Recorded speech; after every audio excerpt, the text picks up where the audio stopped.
Welcome to Rehash, a Web3 podcast. Hey everybody, welcome back to Rehash, a Web3 podcast. I'm your host, Diana Chen, and today we're speaking with our favorite disco queen, Evin McMullen, about identity, reputation, DIDs, verifiable credentials, and why she got an ERC 721 tattoo on the back of her neck as her first tattoo ever, all in the name of NFTs and DAOs. But before we dive into our conversation with Evin, here's a quick word from the Web3 projects that helped make this podcast possible. Web2 Social has become a world of walled gardens, where platforms own your data, your content, and your community. But Lens Protocol is a community garden, a user-owned, composable, and decentralized ecosystem designed to let Web3 social apps bloom. When you create content on Lens, you own it, you control it, you take it with you from app to app, and you decide how it's monetized. Instead of chasing ads and algorithms, you set the value of your work, and your community collects it directly from you. Here at Rehash, we'll be experimenting with this ourselves by posting all content from Season 3 on Lens, where our community can now truly interact and grow with us. So bring your photos and videos, your GMs, and your friends, and come join the new era of social media on Lens Protocol. Go to claim.lens.xyz to claim the last social media handle you'll ever need. And be sure to follow rehash.lens.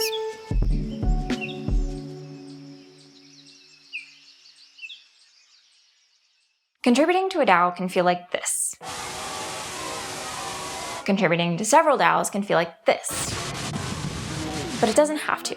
With Avenue, you can filter out the noise, get to know more DAOs, and start contributing right away.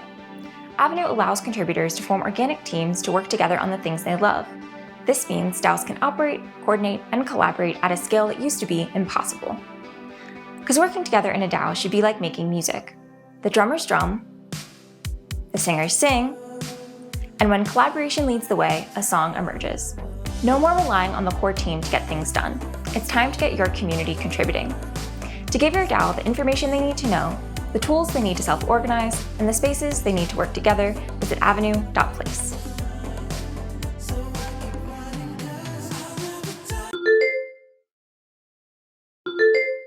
Hey guys, thanks for hopping on here. I just wanted to touch base real quick.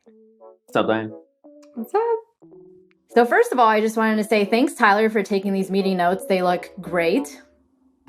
I didn't take those. I'll take credit for it, though.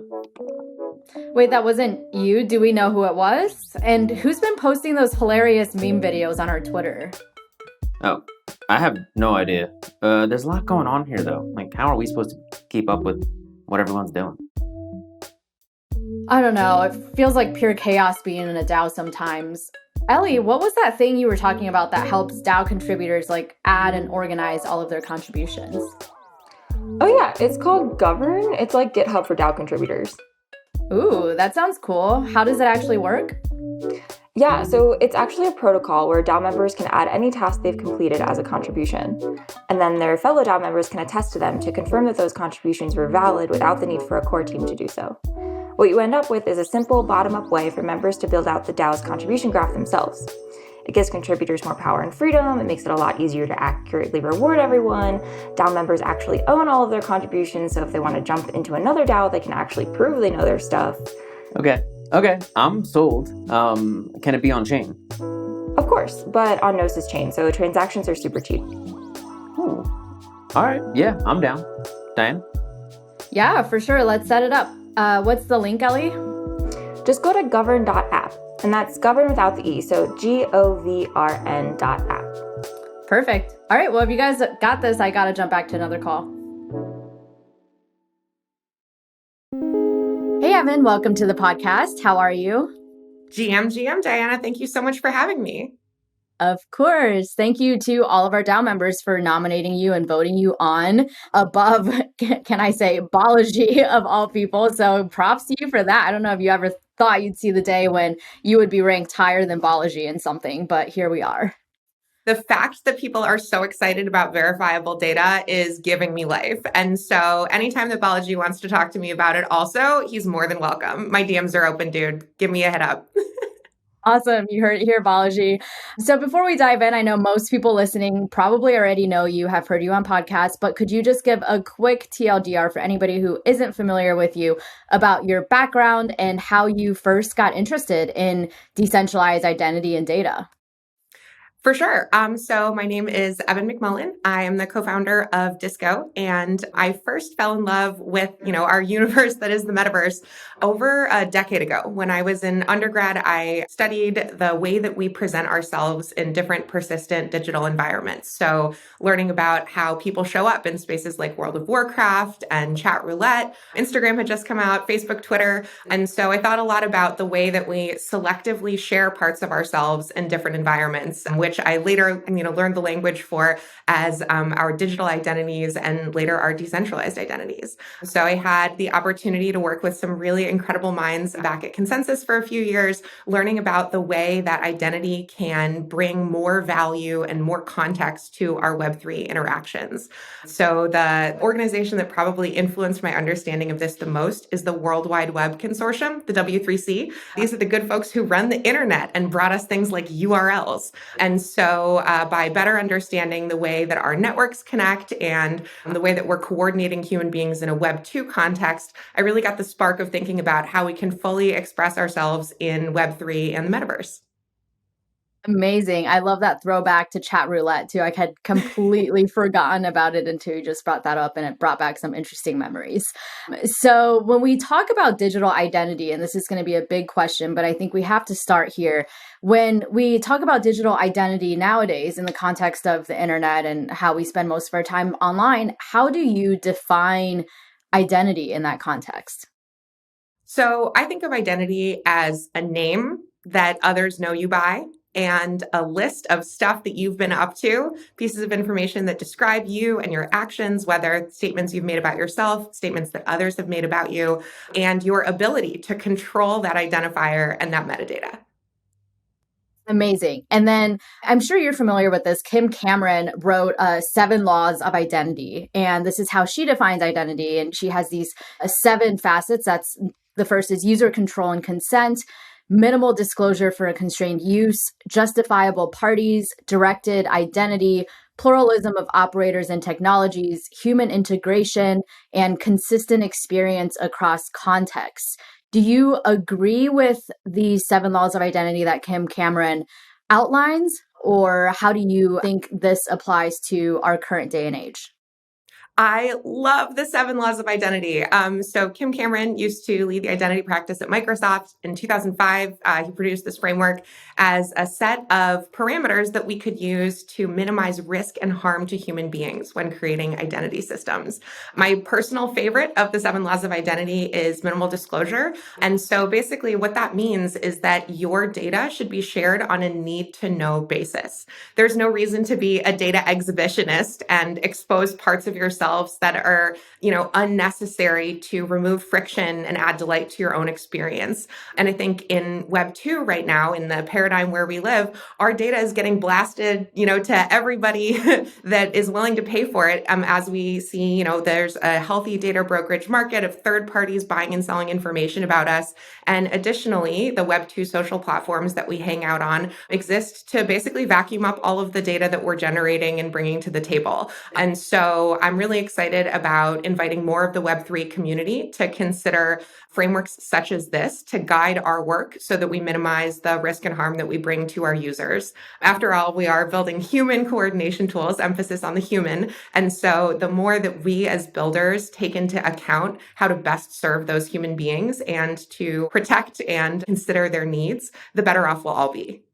So it sounds like some of these 7 laws of identity are currently being broken in the context of blockchain. You just highlighted minimal disclosure, which we do not have currently on a public blockchain. Which other of these 7 laws of identity do you think are being broken on chain, and how do we fix that? So when I think about minimum disclosure, as you note, when we put data about ourselves on chain, we are, putting that data on blast to everyone on Earth and in space with an internet connection, basically till the heat death of the universe, if all goes well. And that's going to be an expensive overshare for most of the information that describes us as people. We don't really need global public availability in perpetuity for our coffee orders or our gym workouts or our shoe size or favorite color. And so we have a really exciting opportunity now to think a little more rigorously about the data that we put on chain, whether it's going to be an expensive overshare to put that data on chain and make it available to everybody, or whether there's a better way forward where we can decide who we want to share that information with, in what context, instead of just defaulting to public. Another one of the 7 laws that I think about a lot is a plurality of providers, meaning that we are, centering our design around human beings, which I think is the last one as well, the sort of, human centricity of these systems. And so actually, Jaya Brecki from NIM, or Dr. Jaya Brecki, a few years ago wrote basically a Hippocratic oath for builders in Web3. And she described the right of exodus, the right of a user to exit a system with their value and their data. And I think this goes kind of hand in hand with having a plurality of providers, allowing users to move to a service provider, application, chain ecosystem that's going to serve them best without having to give up the data and value that they've created in any other context. And so kind of paired together, the idea of the right to exodus and the concept of having a system identity system that supports a plurality of providers, this invites us to contemplate, what does it mean to build a truly human-centered identity system where human beings can move freely from physical spaces to Web 2 to Web 3 across chains and back without being locked into any one platform. And so, when we publish data to a public ledger, such as Ethereum, we are locking ourselves into that platform. It becomes costly, complex, perhaps even arduous for the end user to move data from one of these contexts to another. Typically with on-chain assets, we see things like bridges allowing us to do that, but it becomes increasingly difficult when we're trying to handle other kinds of data that's not necessarily transferable. I think that speaks to some of the problems with just the blockchain in general and having everything be on chain. And I know there's a lot of discourse out there about, people in Web3 want everything to be on chain. They want their driver's license to be on chain. They want their medical records to be on chain. No! I know you're having a panic attack right now, even as I'm saying this. Can you explain why we do not want that by any means, and why off-chain data storage is actually the answer sometimes? So, as we were saying earlier, public ledgers are really awesome for data that requires global public availability. So everyone can see it, everyone can access it in perpetuity. So for a really long time in an immutable form. Now, of course, there are things like metamorphic smart contracts that allow us to, update and make changes to that code. But on the whole, public ledgers are a really great place if you want to write once and never erase. For data that describes us as human beings, that's probably going to be suboptimal. So, one of the core principles of individualism is our ability to change and evolve because we are human. So we take on new characteristics and traits as we, go through our lives. Sometimes there are traits that no longer serve us. We can dye our hair, we can switch jobs, we can move to a different location. And so we know in our lived experience that our identities are not fixed and public and permanent. And so a fixed and public and permanent method of documentation is not optimal to reflect the continuous evolution that is the human experience. Furthermore, when it comes to our expression of data, it would probably give most of your listeners the ick if I took a copy of their driver's license and I put it on a billboard in Times Square, because that gives other people the opportunity to, take their information and do all kinds of, malicious stuff, to sign them up for email lists that they don't want, to steal their identity, to, use that ID card to be able to access things like financial services without their permission. So there are all kinds of not great things that can happen if your private information is exposed publicly. And a billboard in Times Square is more private than putting that data on a public blockchain. Wow. Yeah. When you frame it that way, that really makes your point very clear. So, okay, we know now that not everything has to be on chain because we don't want to blast all of our information on a billboard in Times Square. So on the flip side, then what is the answer? And it's it comes in DIDs and VCs, your favorite topic. So let's get into it. For people who are not familiar with this at all, can you first just do an Eli 5 of what are DIDs and VCs? So DIDs, Decentralized Identifiers, are an identifier method from our friends at the W3C, the World Wide Web Consortium. DIDs are the most recent addition to our public identifiers that have been embraced by the standards body, actually the latest and greatest added since the URL. And so DIDs are a method where you can retrofit existing public identifiers, your email address, DNS record, Bitcoin address, Ethereum address, Tron address, Solana address, whatever you would like, even PGP keys. So you prepend a little bit of code, you add a few characters to the front of your Ethereum public key, let's say your Bitcoin address, and then you're able to derive another set of signing keys. So it's almost like putting an addition onto your house and having a separate set of keys for that new space, extending the capabilities of the identifier or the space that you had before. And so what DIDs include are something called a DID document, basically like a list of service endpoints, directions for how to interact with this name, with this address. And so your signing keys give you some awesome superpowers. You can issue, request, disclose, revoke, and manage off-chain private data written about you.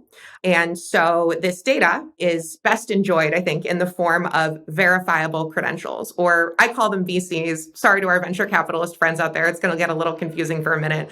So verifiable credentials are just signed JSON blobs written by one party about another, often using their decentralized identifier keys, actually, indeed, using their decentralized identifier keys. So I think of them kind of like off-chain NFTs. So NFTs are on-chain, public, immutable, and transferable. So they're, really great for things like JPEGs that we want to trade around.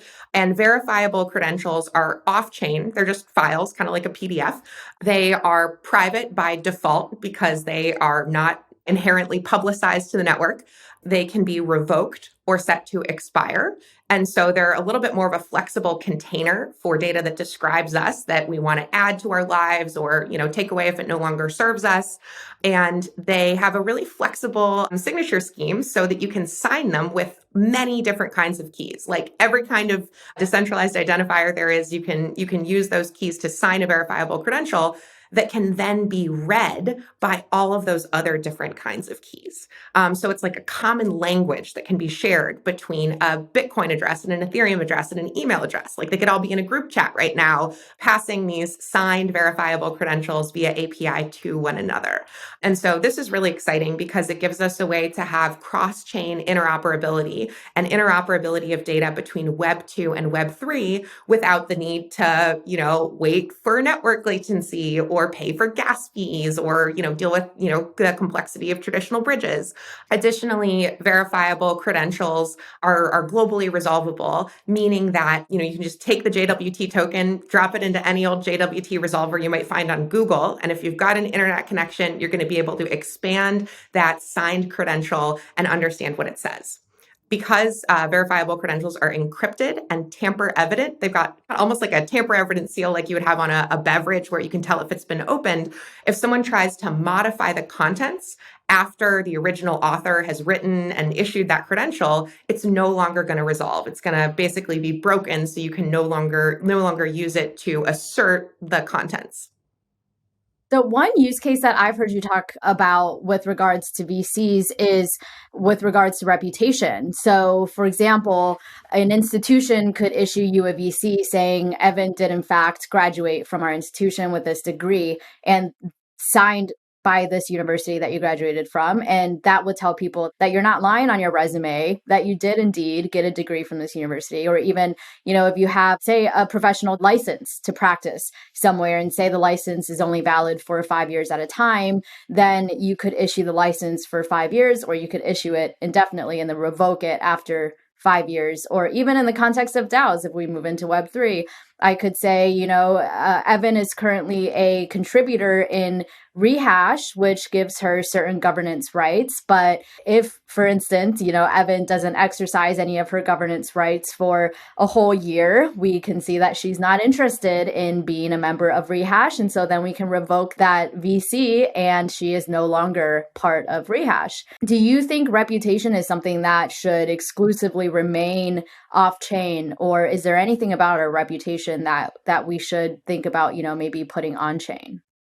So to address kind of the first part of your note around academic institutions, I actually think it's really exciting that a ton of academic institutions are already pursuing this paradigm. So the Digital Credentials Consortium, which is led by, institutions like Harvard, is already building the core infrastructure and exploring the implementation of being able to issue academic achievements signed by keys owned by the university so that anyone who encounters that diploma credential, let's say, can know that you did indeed graduate from that university, so that, let's say a potential employer who you're presenting this credential to doesn't need to be skeptical about whether or not it indeed was issued by your alma mater if they can validate the signature and they're able to resolve that credential. When it comes to proofs of your non-financial work, such as membership in an organization, writing a newsletter, planning parties, showing up on this awesome podcast, exactly as you noted, verifiable credentials offer a really wonderful way to capture this information and allow the subject of that data, the person who did the action that's being described in the credential, to have a proof that they can carry around with them and present whenever they would like. I think the ability to revoke credentials or to have them expire is a super cool thing that we haven't seen a lot of in Web3 yet. We don't yet deal with a lot of ephemeral data or data that allows us to take backsies, as it were, right? We talked about, public blockchains are great for write once, never erase, but that's not appropriate for all of the data that describes us as people. I think that, on-chain reputation is a really awesome thing for us to keep track of when it comes to over-collateralized loans, when it comes to interactions that involve our on-chain assets where public persistence is going to be optimal. But I'm not sure if 3 generations from now, someone really needs to know the extent to which Evin was participating in the Rehash community, which of course she was a very active member, very active participant. But I think, we've got to consider what is optimal for our public blockchains, right? If block space is a scarce natural resource, then how can we best use it for which it is most meaningful for us? And then leverage the primitives and interactions that are better suited for the kinds of other activities that we're trying to do as people. And then one other thing that I want to note about verifiable credentials that's super cool is that because they're off-chain, because they are not bound to any specific blockchain either, they allow us to unlock access to things in 3 planes of existence. So let's say I have a Rehash community membership credential. I can bring that membership credential to an event that Diana is hosting, and I can expose my credential as a QR code, and she can scan it at the door to make sure that I am indeed a member of the Rehash community, and she can let me into the party. And we've seen physical access control with verifiable credentials happen in a bunch of different spaces. ETH Denver has used verifiable credentials for tickets for their event before. A few years ago, the Swiss National Railway demonstrated the ability to control access to the heavy machinery repair yard using verifiable credentials. So you've got a broad variety of physical spaces that we can control access to. And with that very same Rehash community member credential, Diana could gate access to a Telegram chat, a Discord channel, collaboration tools like Google Drive, content online like videos or behind the scenes content from this podcast, discount codes for e-commerce, access to tickets for other things. So all kinds of, Web2 application stuff. And then additionally, Diana could also get access to logic on chain. So smart contracts can be access controlled using verifiable credentials as well. So let's imagine there's an exclusive Rehash community NFT, and you have to be a member of the community in order to be able to mint that NFT. That would be totally possible. And so I think it's really cool that we could just use one little signed JSON blob to access 3 planes of existence. So it gives us a lot of ways to create composability out of a pretty simple piece of data. So verifiable credentials are kind of that like medium layer between Web 2 and Web 3, where you can link back to traditional Web 2 apps, but you can also link to Web 3 apps. And they give you all of the benefits that we currently have with NFTs. For instance, the Discord gating, the Telegram gating, the exclusive event invites, whatever that we're currently using with NFTs, except not all of it has to be publicized on a billboard in Times Square. Totally. And also, verifiable credentials are a great alternative if you don't want to have an unfettered secondary financial market of people buying access to the gated experiences that you've described. And so, because a verifiable credential is written about you when you receive it, kind of like a diploma, it's always going to be written about you. So, if Diana shows up to an event or, an experience with Evan's credential, the ID is not going to match. And so, she's not going to be able to leverage that proof in the same way that I might be able to, depending on the context. Gotcha. Makes sense. Okay. So I want to get a little personal with you. We've been talking about identity and reputation, and I wanted to ask, how do you view your own identity and reputation? And does that change from setting to setting? So do you have like an identity that you portray in your Web3 circles versus a different identity that you portray to your close friends and family versus like maybe an internal identity of like how you view yourself? So I think identity is like this disco ball here, right? We are all the multifaceted center of the party, just as we are. We go by many different names, our email address, our Ethereum address, our Bitcoin address. And that's like, all the little different facets on this disco ball. And depending on which name we're facing forward, which part or facet of our identity we're bringing to the fore, we're going to reflect our data and our identity differently. But we are the same disco ball, the same person, regardless of which address we are behind. So that's sort of how I think about myself, is that, I have many different facets to my personality, and, certainly an internal one as well. But depending on where I am, the context, in which I'm hanging out, whether online or offline, different parts of my person are going to come to the fore. But that doesn't mean that I cease to have those other parts of my identity. They just may, take more of a backseat. But for those who know me well, they know that I love talking about verifiable data in all contexts, regardless of whether we're out at a club at 4:00 in the morning, or we're here on this podcast right now, or I'm on stage with a mic in my hand addressing a new audience of students or investors or, the general public. And so one thing that's really consistent for me across platforms, across ecosystems, is that I really love human beings, and I want to build things that will make their lives more delightful, and I want to remove friction from them. And so in that way, I definitely think that, a core part of my identity is caring about people over protocols. You and I are having a wonderful conversation right now, and we haven't once mentioned how crispy the TCP IP is, right? We're just trying to vibe and do our thing, move through our day, connect with our friends, and have awesome experiences. And so when it comes to identity also, I don't think of parts of my identity as anchored to a specific base chain protocol or specific to a given application. Rather, I think it's more about, or it's more defined and sort of separated by the human beings that I'm interacting with in any one of those environments. That makes a lot of sense. And one thing that I know about you that I feel like really says something about your identity and also moves across platforms or across chains, if we're going to, compartmentalize the different aspects of our lives as protocols or chains, is your ERC 721 tattoo. So the story behind this is actually almost a year, or maybe a little over a year ago. I think this was at Mainnet in 2021.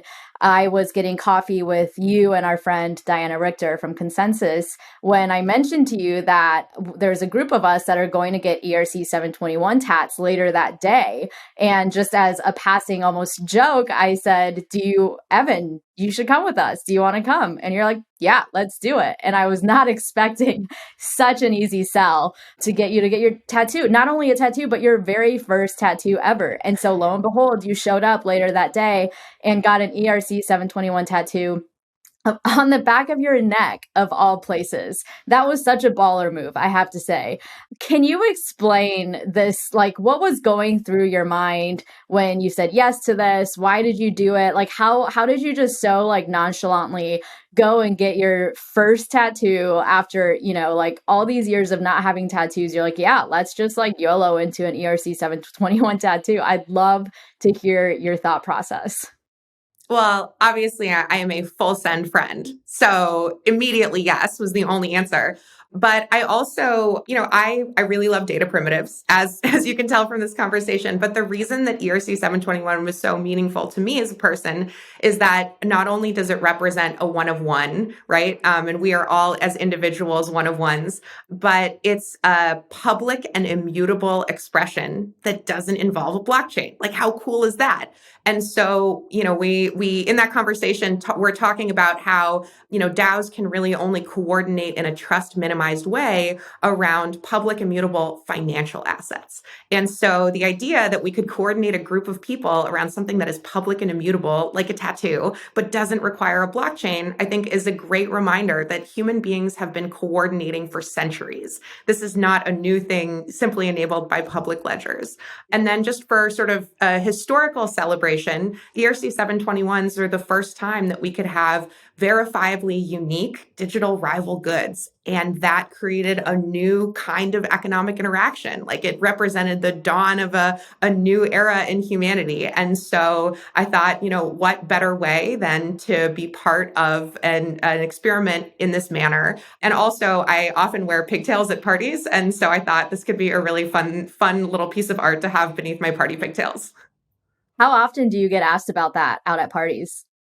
I would say just about every party I've gone to where I've had my hair up since we got those tattoos, from, the day that we got them when I still had the plastic on the back of my neck to one that I was at yesterday.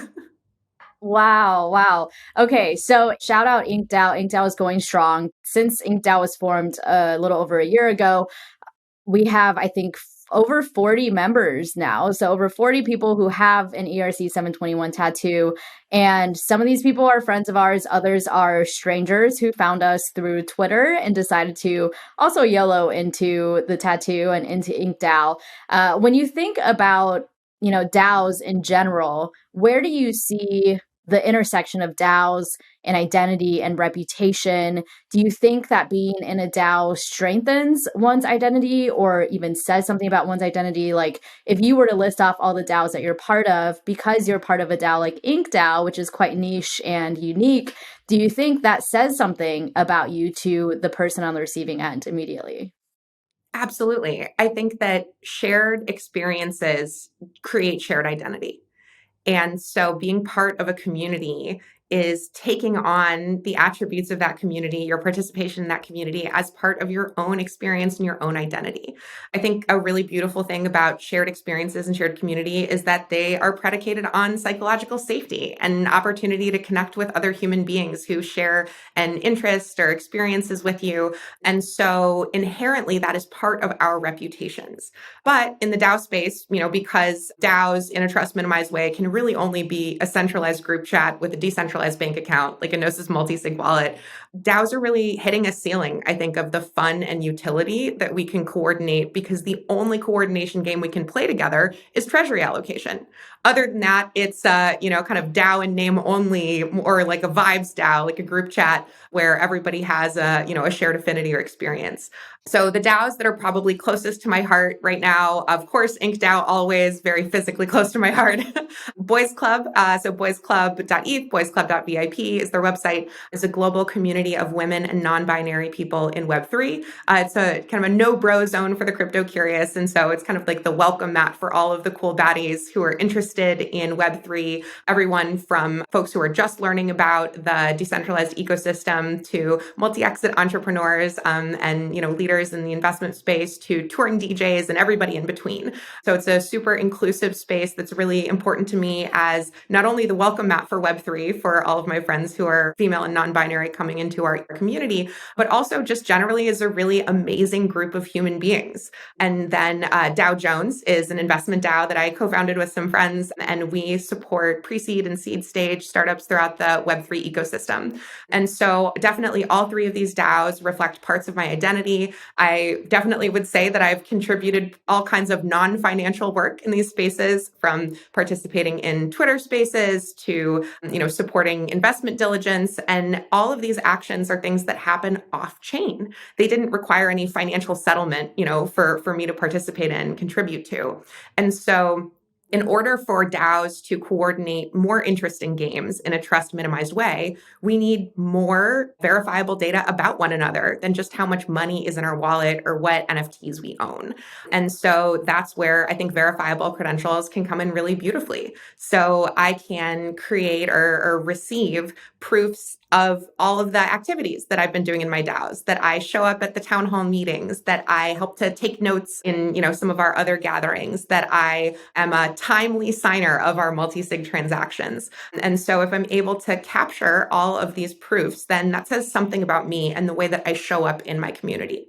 So right now, if I wanted to join another DAO, it would require a lot of time and effort for me to show proofs of my accountability in that space, because I can't bring my reputation with me from Boys Club, from, INK DAO, from DAO Jones to another DAO in a manner that can be independently verified by the leaders of that new DAO. So if I join a new DAO, I join the Discord, it's almost like it's my first day on the internet. So I'm going to have to farm my reputation, be a really good, low-level team member, and show that I'm worthy of responsibility and that I can be accountable to my commitments.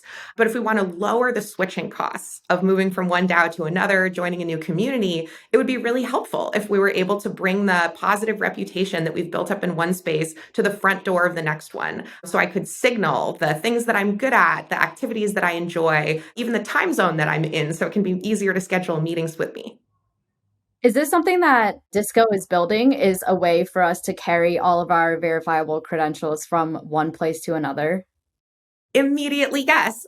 So at Disco, we like to say that your wallet is for all your public financial data, like your tokens and your NFTs, and your data backpack, your Disco data backpack, is for all of the rest of the data that you need for your adventures from, IRL to Web 2 to Web 3 across chains and back. And so your data backpack allows you to take custody of verifiable credentials written about you, either by yourself or by a whole bunch of other different people in different organizations.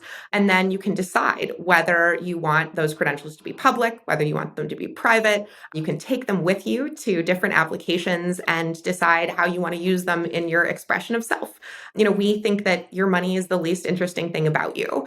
And so we want to make sure that you are able to bring data with you that can describe all of the many facets of your disco ball. I love that. I love that. It kind of makes me think too, like as it stands right now, because Disco is just getting set up. I just claimed my data backpack, which I'm really excited about, but we don't have a ton of organizations issuing VCs on Disco just yet. So in the meantime, it seems to me like a lot of your identity and reputation in the space, and in DAOs in particular, comes from your social capital that you're able to build on crypto Twitter, for example.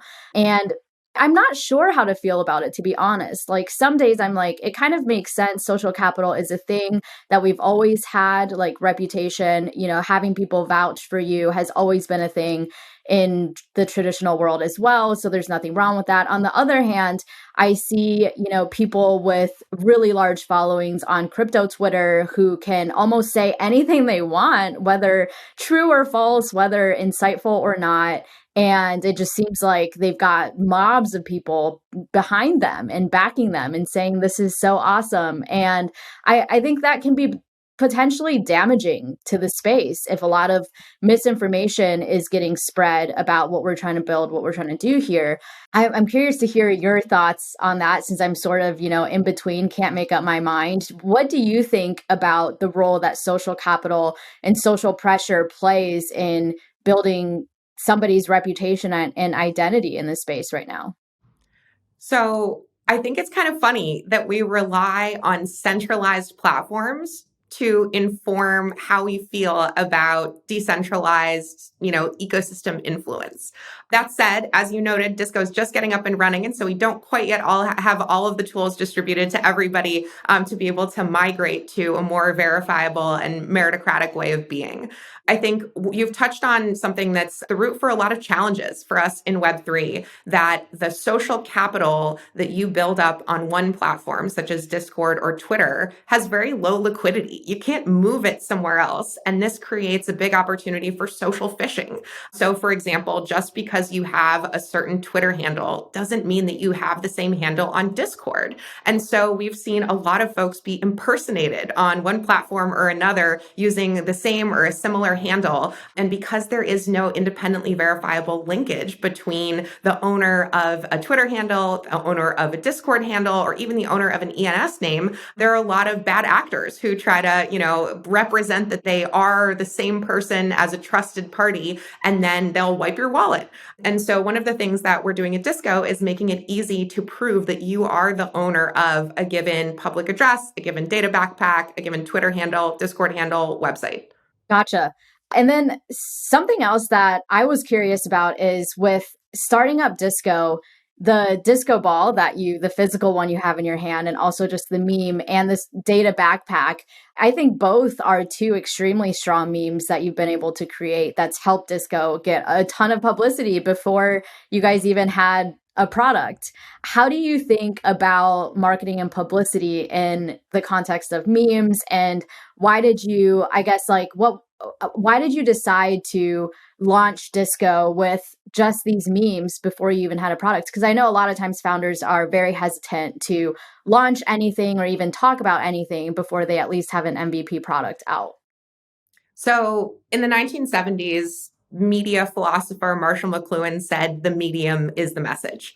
And I think we should update that. The 22 version, I think should be that the meme is the message, that the mimetic desire that we all have as human beings to want and to be interested in things that other people are interested in means that we have, and because we're hyper communicative in Web3, that ideas kind of catch like wildfire.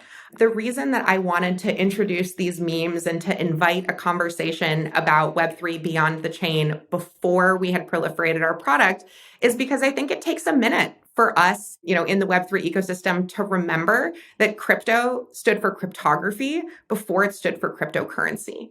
And that our ability to sign verifiable attestations and share them among one another, using the keys that come from our MetaMask wallets, for example, doesn't require us to fund a wallet first, that we can enjoy, incredible superpowers of our private keys without having to financially transact. And of course, the freedom to transact is the most fundamental of our freedoms. I think, it's really hard to exercise a lot of other freedoms if you don't have that. But right now in Web3, that's all that we think about. And often, I think folks think of Web3 as just public blockchains and the data that they express. And so I wanted to invite our community to have a conversation around what Web3 really means to us. To me, it's the universe of possibility unlocked with public ledgers and private keys. But I think if we broaden to that definition or, start to think a little bit more beyond our financial assets, then we'll really be able to invite all of our users, invite all of our friends to bring their whole selves to the protocol and to our interactions in the decentralized future, not just our financial assets. Yeah, I think it was a super genius move on your end, not just like from a marketing perspective, but also just to take this concept of DIDs and VCs, which have existed for decades. Like you mentioned, W3C has been writing about this for ages, but no one has really brought it out of these academic and scholarly circles until would you say you were the one to do that and sort of publicize it to lay people in the mainstream audience? I would definitely say that I am an enthusiastic sidekick to the brilliant leaders who have created these standards and who have been working on, identity systems for years. I think a couple things have held back the proliferation of these technologies. First of all, to take advantage of DIDs and VCs, you've got to have a bunch of folks who are in a position to manage private keys so that they can sign those VCs and manage their DIDs, or have a custodial solution that allows allows folks who aren't managing keys to be able to participate. And additionally, verifiable credentials are files. That means they take up space, they've got to go somewhere to sleep at night, and that means that we need storage that is appropriate for that data. So fortunately, in the past few years, pioneering teams like Ceramic, like Spruce, there's a squad at Microsoft, Web5 over from Jack Dorsey's camp, are all taking on the challenge of storage. And the advent of Web3, things like NFTs and DeFi, have really proliferated the ownership of private keys among a confident set of users. And so I think that, it is a hilariously beautiful pairing, a match made in heaven, that DIDs and VCs are best utilized by folks who have public and private key pairs, that the crypto space now has millions of users who have public and private key pairs and are looking to do some, fun human coordination around more than just financial assets. All right. And then last question I have for you about Disco. This is something that the people have requested that I ask you, even if it may be a little taboo. How does Disco make money? That's a great question. Totally not taboo at all. We know that money makes the world go round, or at least it makes the Ponzi's go round in Web3. So we are currently in private beta right now. So we are not exercising any of these monetization approaches, but I think there are kind of 4 angles for us to explore. Firstly, we're going to have an SDK that makes it easy for applications to issue verifiable credentials. So whether you're an organization, whether you're a service, being able to write a credential about a user and put it in their data backpack can be a pretty arduous process, but we make it really simple and easy. So I see an opportunity to have a tiered, rate-limited credential issuance program. Obviously, we'll always have a free tier for our degens and our builders, but I definitely think that issuance is something where having great experiences, being able to save time and friction is an opportunity to monetize. Similarly, on the verification side, if I'm an application, I want to be able to validate a credential that you bring to my front door, make sure that the cryptography is intact, check the signature. We have an API that makes that process really easy. Additionally, being able to display that credential, let's say, inside of your app. So I also see an opportunity for a tiered, rate-limited offering there. I also am really excited about the Disco Marketplace. So as we know in Web3, there is no app store. There's this funny rule that Apple has where you can't have an app in the Apple App Store if your app has an app store inside of it, kind of like a Russian nesting doll of app stores.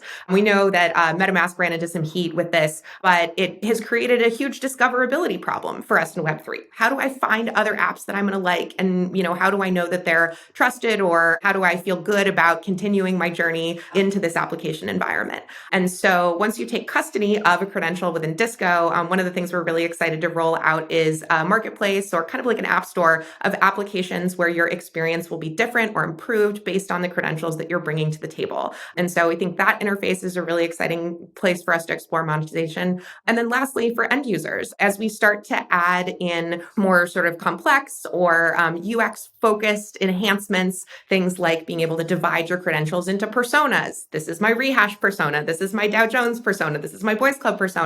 I think there might be an opportunity for us to explore those sort of higher order UX capabilities, as well as higher order cryptography. So let's say I want to be able to share a subset of my credentials and allow you to compute upon them, but I don't want you to see their clear text. Being able to do sort of fancier things like that, I think could be a really cool avenue to explore. But again, the most important thing for us at Disco is determining how we remove friction from the journeys that people are already on, and how we add delight and value. We want you to spend as little time in our app as possible so that you can take some friction and forms and onboarding difficulty out of your day and get right to your adventure.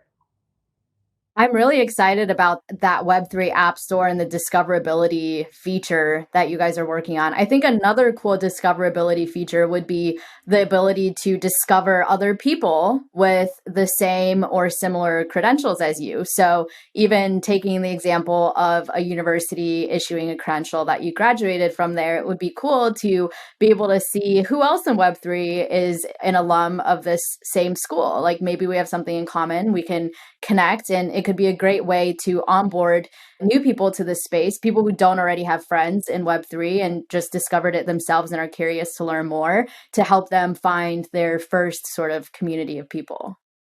I think that's a really great point. And when we become these atomic units unto ourselves with our private keys and we push everything to the edges, we create a discoverability problem, right? Like, how do we find one another now that we're these, lone little atomic beings floating through the metaverse?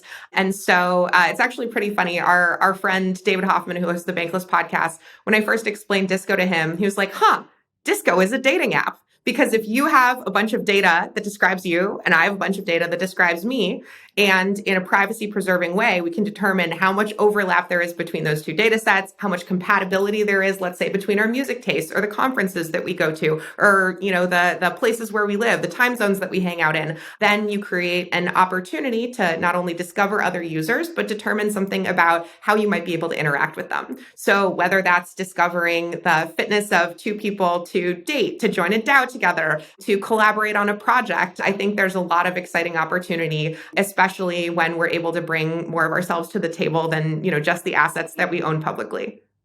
That actually is such a powerful tool for a dating app. I think that would make the matching process so much better, to find people that you actually have things in common with. Like, that would greatly expedite, I think, the dating process and all the bad dates that people have to go on in order to find someone that they actually vibe with.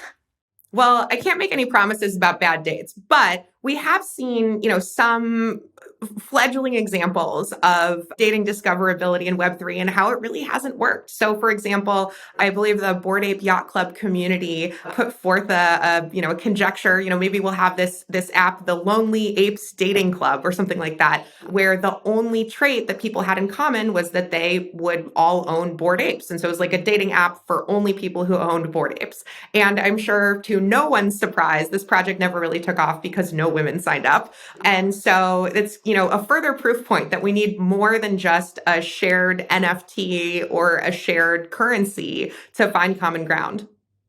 Yeah, for sure. That was super cringe. I hadn't heard about the Bored Ape Yacht Club dating app, but that made me vomit a little bit in my mouth. I'm not gonna lie. It's not inherently a terrible idea, but I think having a little bit more context and a little bit more contextual data would really help broaden the scope of what it covers. Absolutely. Absolutely. Okay. Well, I like to end every podcast episode with 5 quick, fun little questions that I ask all of our podcast guests. So the first one that I have for you is, you get to rebrand any one thing in Web3 and it's guaranteed to stick. What do you rebrand? Ooh. Seed phrases. That term is really difficult for me to explain to my friends who are just coming into this ecosystem. So I'll have to think of a good name for what that should be, but that's definitely one where I think we could use some linguistic workshopping. Yeah. Do you think private key is a more intuitive one to explain than seed phrase? Private key is a little more intuitive, or a little easier for me to explain anyway, because it's always in the context of being paired with a public key. So when you talk about public key cryptography, you kind of explain how things like PGP keys work. It makes sense that the two public and private keys are kind of grokked together. Yeah. Okay, second question. If you could wave a magic wand and any Web3 app, tool, or protocol would immediately exist, what would you want that to be? Ooh. I would love to have a constantly refreshed high assurance anti-Sybil proxy credential. So what that means is a proof that I'm not a bot. And then this sort of approach, this is something we think a lot about at Disco. How can we prove that we are human? What data is sufficient and dynamic enough to prove at any given moment that we are not a bot? Because that would mean that we never have to fill out a CAPTCHA again. And I never have to look at one of those 9 boxes of pictures and pick out all the sidewalks, because I'm really bad at that. Oh my God, I'm so bad at that. And identifying, the worst one for me is identifying letters or numbers from a colored background, because I think I'm slightly colorblind, and that is just it's more of a colorblind test than a bot test for me. For sure. And, what if the user doesn't speak the language that information is presented in? This is another one of my beefs with seed phrases, is that they're all in English. Oh yeah, that's true. I hadn't even thought of that. Okay, third question. If disco were a famous person or animal or character from history or pop culture, who would it be?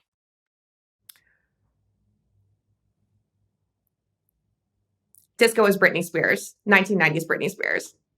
Ooh, yeah. Lucky? Oh, absolutely. But also so multifaceted. Oops, I Did It Again, touring with InSync. She's got it all. True, true. All right. Next one. If money were no issue, like if you were guaranteed to be financially set for the rest of your life, what would you be doing? Exactly this. Nice. And last one. If you could live anywhere in the world, where would you live? The metaverse. What does that mean to you? So I think the metaverse is your ability to show up in any digital or physical environment and receive a personalized experience based on the parts of yourself that you want to share. So when I was a kid, I used to watch the TV show The Jetsons. It's a cartoon TV show about a family who lives in the future. It's streaming on HBO. You all should definitely watch it the next time you're hanging out at home on a Saturday morning and need some cartoons. Love it. Okay. Well, thank you so much, Evin, for taking the time to come on the podcast. Before you go, just tell people where they can find you if they want to keep up with you or have questions for you, and also where people can go to learn more about Disco or claim their data backpack. Thank you so much for having me, Diana. It has been an absolute pleasure. If people are down for the disco, we welcome you to share your metaverse dreams with us at disco.xyz. We are at discoxyz on Twitter, and you can follow me on Twitter at Proven Authority. Awesome. Thanks again so much, Evin. Thank you, listeners, for tuning in as always, and we'll be back again with a new episode next Thursday. Thank you for tuning in to this episode of Rehash, a Web3 podcast. The guest from this episode, Evin McMullen, was nominated by Ellie Dots and voted onto the podcast by Zaku, Scott Moore, Natasha Hoskins, Nitch, Anastasia Uglova, Anay Sim, Jonathan Mann, and other anonymous DAO members. Some of the questions you heard were submitted by Karsten. Rehash is hosted by Diana Chen, produced and edited by Ellie Dots and Tyler Internet, sponsored by Lens, Avenue, and Govern, and as always, supported by Rehash DAO. To stay up to date on all things Rehash, you can follow us on Twitter at RehashWeb3, on Lens at rehash.lens, and join our Discord to get involved.